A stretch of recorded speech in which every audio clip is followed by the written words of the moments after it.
Good afternoon, everybody. Happy Friday.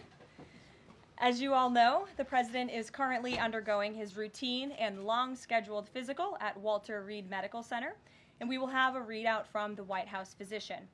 Last night, Casina Carolina arrived back safely in the United States after being detained in Russia for more than a year.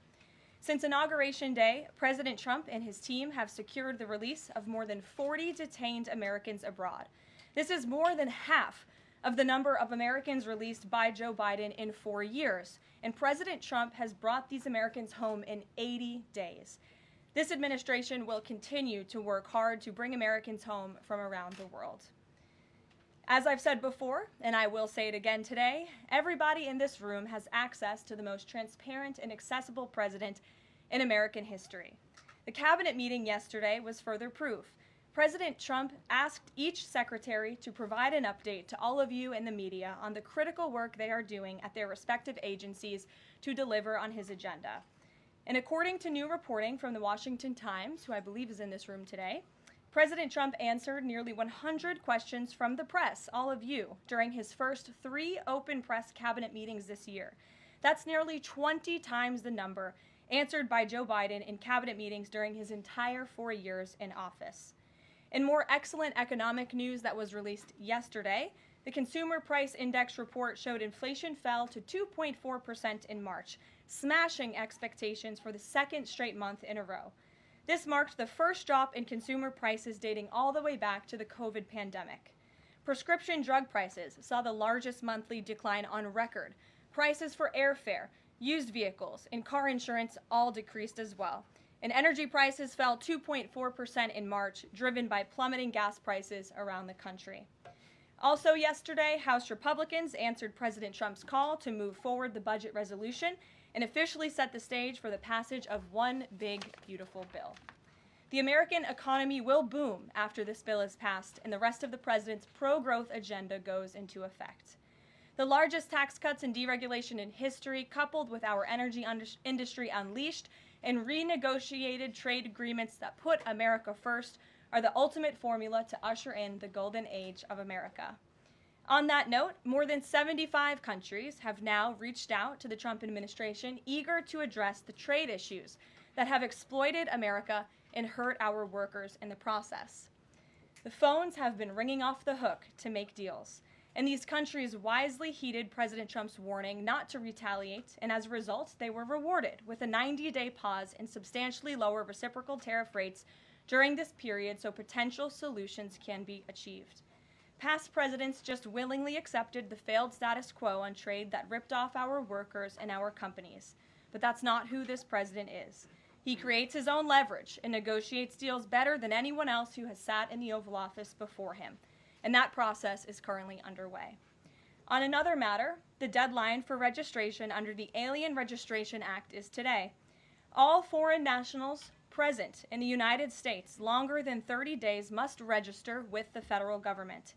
Failure to comply with this is a crime, punishable by fines, imprisonment, or both. As President Trump and Secretary Noem have both said, if you register and you leave now, you choose to self-deport. You may have the opportunity to return later legally. But if not, you will be arrested, fined, deported, never to return to our country again. The Trump administration will continue to enforce our nation's immigration laws. We will not pick and choose which laws to enforce. We must know who is in our country for the safety and the security of our homeland and for all American citizens. I also have a note from the First Lady to share with you on this Friday. On Tuesday this week, First Lady Melania Trump celebrated the advancement of the Take It Down Act in the House Energy and Commerce Committee. The important legislation passed the committee with bipartisan support, and as you may remember, the President talked about this bill in his address to a joint session of Congress last month. The First Lady remains dedicated to her championing child well-being, ensuring that every young person can thrive, and, of course, championing her Be Best agenda. We urge Congress to swiftly pass this important legislation. Here in our new media seat today, we have Jordan Berman. Jordan is a social media content creator and influencer and a lawyer who grew up following breaking down the news from a neutral perspective. Jordan is the host of her own podcast called Unbiased Politics, where she dissects the top stories from the week from a legal perspective. Jordan focuses on bringing back real journalism from a nonpartisan perspective and has mastered explaining complex legal decisions to a mass audience in the short-form context. Her two biggest platforms are TikTok and Instagram, where she has roughly 500,000 followers on each. With that, please kick us off, Jordan. Thank you. As you know, yesterday the House passed the SAVE Act, and many married women, soon-to-be married women, are concerned that the new voter ID requirements may inhibit their access to the polls. What assurances can you give women voters in America to ease their concerns? Sure. Well, the SAVE Act, as you mentioned, was passed by the House yesterday. This is the Safeguard American Voter Eligibility Act. I believe I'm getting that correct. And this act is a common sense measure. It would require proof of citizenship for voting in our elections.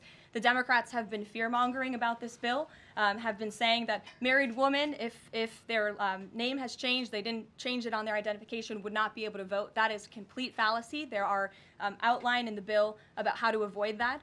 The president very much supports a common sense solution to ensuring that only citizens can engage in our elections. This is critical to improving the integrity of our elections and also the trust that American citizens need to have in our electoral process. So the president supports this bill, and that is a myth that has been proven wrong by the text of this bill, and I believe some of the co-sponsors of the bill have been very vocal in addressing that, and certainly I myself, as a married woman, would not stand before this podium if the president did not support such a common sense measure. Thank you.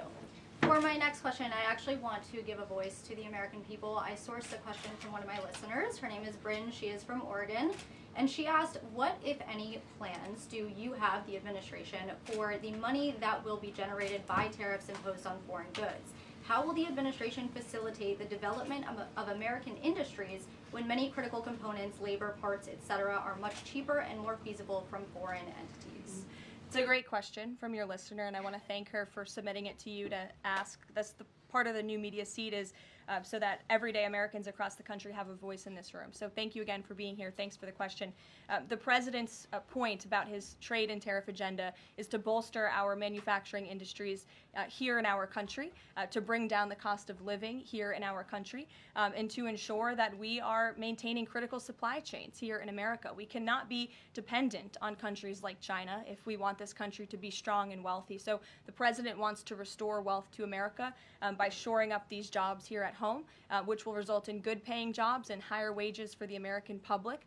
And so Americans should trust in that process. He effectively implemented tariffs in his first term while driving down the cost of living in this country, and that's what he's focused on doing again. Thank you. As a follow-up question, could I just ask, are there any specific ideas that the administration has as to what that revenue, specific tariff revenue, will be used for? Yes, to the heart of your question, the president has spoke about the trillions of dollars that he expects in revenue from tariffs and how we can use it to pay down our debt and to ensure that we are no longer faced with a crippling national debt in the trillions that is going to bankrupt our nation for future generations. So that money coming back home will make America in the green rather than in the red, which any small business owner across the country, I believe, can appreciate. Thank you so much. Thank you. Kelly. Hey.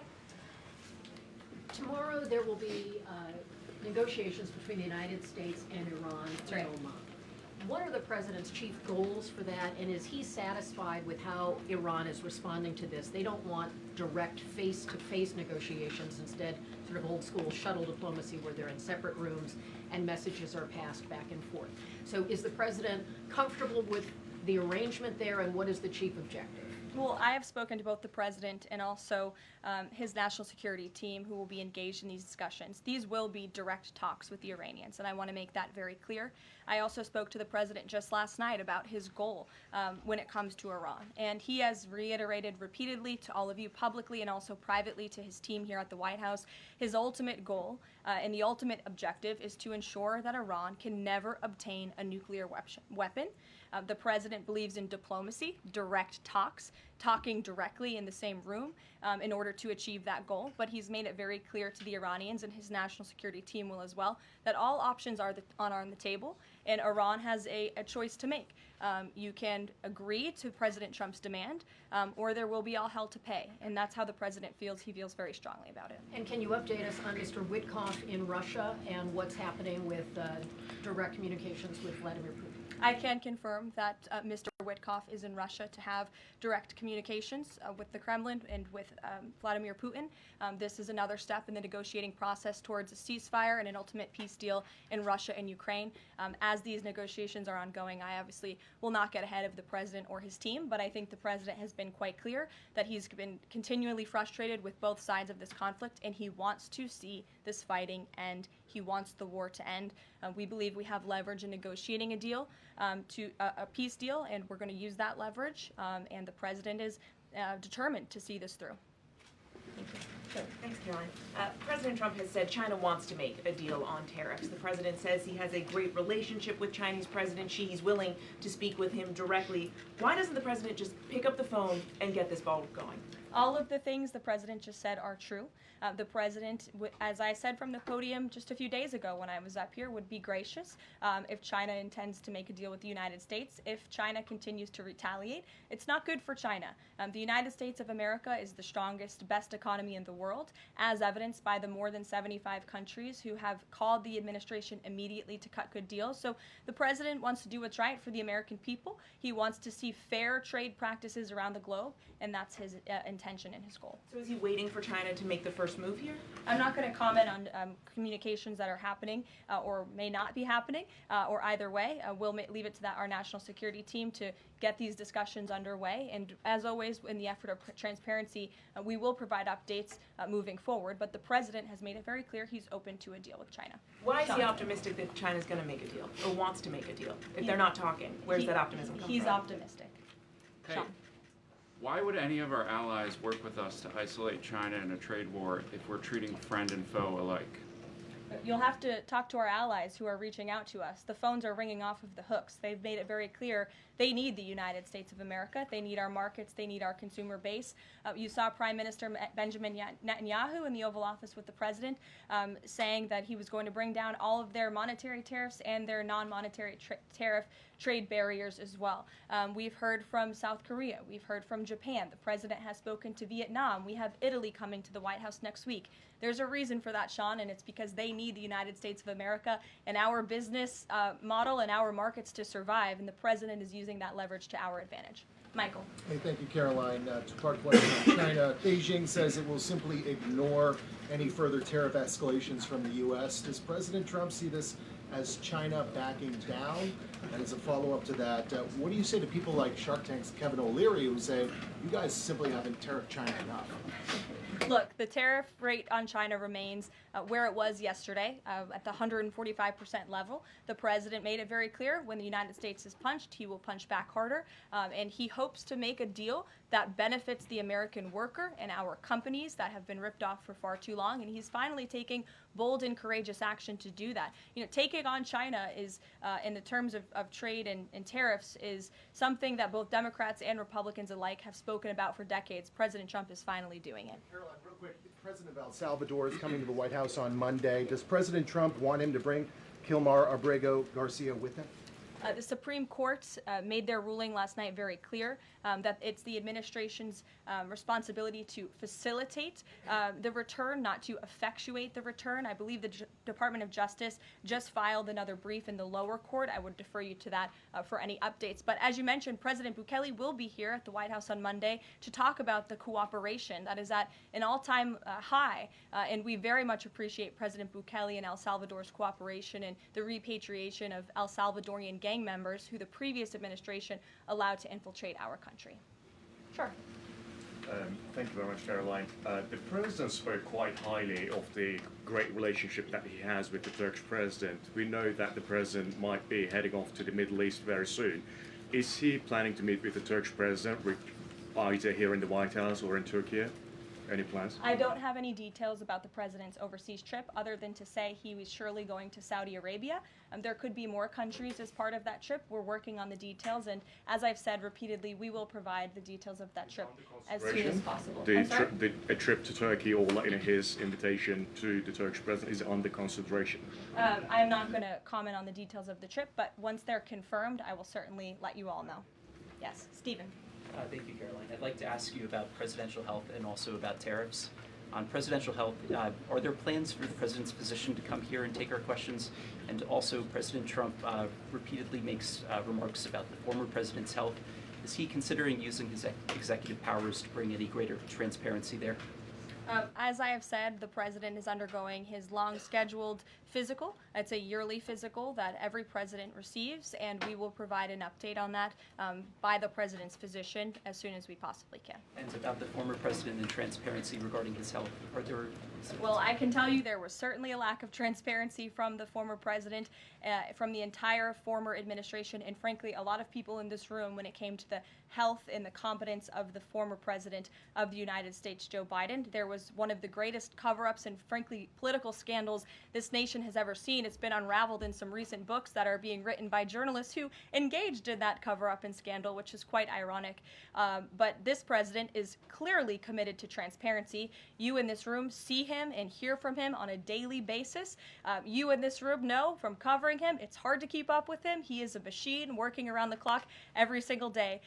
And the physician, after today's physical, will provide an update on the report in the effort of transparency. If I could ask about tariffs, there have been big swings this week in the Treasury bond yields. There's a theory that it might be because of China dumping these as leverage, driving up costs for U.S. loans like mortgages. Does the White House have evidence that this is in fact a result of Chinese dumping, and if so, is there a message on that? Not to my knowledge, but I would check in with the Treasury Department on that. I can tell you I know our Secretary of Treasury, Scott Bessent, is keeping a very close eye on the bond market. He spoke about it at the White House this week, and I know he's keeping his eyes on it day to day. Ed. Thanks. Thank you, Karoline. So the administration, I have an administration source who's telling me that we're weeks away from the first deal with the country over tariffs. Where is the administration? How soon can we see that? And what country is that first one? I won't reveal or get ahead of our trade team as these negotiations are obviously ongoing, but I can tell you very good progress has been made. Jameson Greer was on television this morning and I spoke to him, and he confirmed that more than 15 offers are already on the table, which is remarkable in just a mere matter of days. And as I said earlier, we've heard from more than 75 countries around the world. This is a team effort. The president has a team of great, brilliant advisors who have been with him every step of the way, and all of them will be divvying up the workload. And I just want to give the president and his trade team credit for taking this on. This is a massive undertaking. There's no doubt about it. We take it very seriously. The president is determined to renegotiate global trade on behalf of American workers. And again, you've seen people on both sides of the aisles calling for this for years, but I think no other president lacked the courage or maybe the work ethic or the stamina to take on such a task. And I know there were some questions about the president's delayed departure earlier to Walter Reed. I'd like to address it was because he's working on this very issue, so he was running a bit behind this morning. On the 90-day pause, is what would the president need to see in order to extend that 90-day pause for countries on tariffs? Well, I think the president addressed this yesterday when he said he's hoping that there will be good deals made before the 90 days is up, and we will cut those deals as soon as we possibly can, country by country, tailor-made deals for each and every country as they all propose unique challenges and unique assets to each country, advantages rather, and when that 90-day mark hits, the president will make that decision then. One more, if I could, on a different subject. So a bird earlier attacked my colleague Peter Doocy during a live shot at I'm the wondering White if House. that's why Peter is absent from his seat. Is he doing okay? He's recovering. Has anyone checked on him? He's recovering. Is anyone looking into that incident?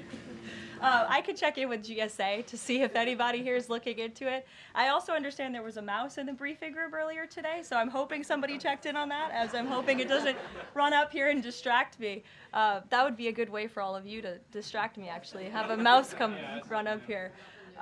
So I'll get an answer for you on that, out of respect for our good friend Peter. Jeff?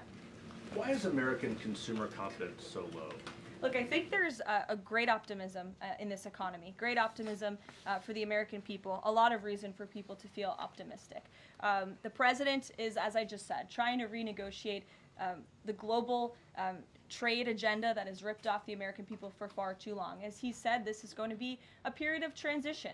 He wants consumers to trust in him, and they should trust in him. Look at what he did in his first term. And I just want to reiterate all of the reasons to be confident since you asked, Jeff. For those watching at home, yesterday the CPI report, inflation declined massively. Consumer prices are dropping for the first time in years.